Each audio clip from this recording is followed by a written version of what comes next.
બેન આપને હમણાં ઘર પાસે કઈ માથાકૂટ કે કઈ બનાવ બની ના સોસાયટીમાં? ના ના ના.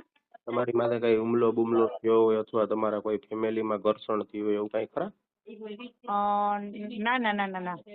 તો એવા સમાચાર મને આવ્યા તમારી આખી સોસાયટી બહાર નીકળી હતી ને તમારા અને તમારા ઘરના સાથે કઈક અનબન થયું ને માથાકૂટ થઈને તમને કઈક તોડ. હા, આ બધું હવે એમાં તો એવું છે કે ભાઈ અત્યારે તો શું છે કે ભાઈ બધા બધું કરતા જ હોય.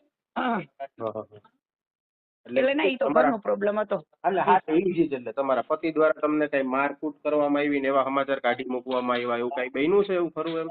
કારણ કે મને ના ના, હું અત્યારે પાંચ ભાઈના ઘરે છું, પણ એ અમારા ઘરની મેટર છે એટલે અરે અત્યારે હા કઈ. એટલે બેન એટલે હા હકીકત તો છે ને હું ખાલી પૂછું છું કારણ કે મને શું હા, છે હકીકત છે. હા હા તમારા પતિ દ્વારા તમને કઈક ઓલી કીર્તિ પટેલ ની બાબત થી કઈક માથાકૂટ થઈને એવું હા. કઈ ખરી એવું કઈ? એટલે કે હા, એટલે આ બધું શું આ સમાજ કરાવે ને, આવું આવું ને આવું. હું તો સમાજ માટે લડી હતી, આ સમાજ ને આ બધું કરાવવાની.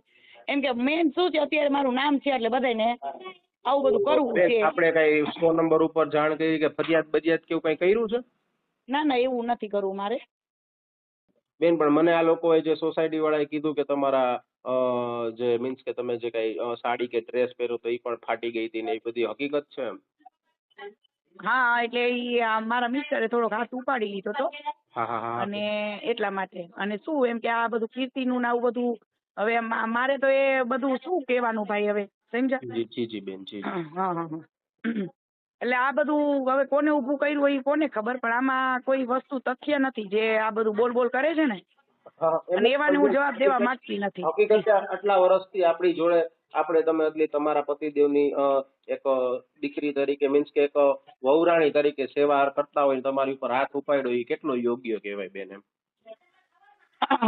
ઈ હવે કાંઈ નહીં, ઘરની મેટર હતી અને ભોયરું વાંધો નહીં. ઈ બધું હું કાંઈ હવે કરવા નથી માંગતી. મારે મારું ફેમિલી છોકરાનું જોવાનું હોય ને ભાઈ.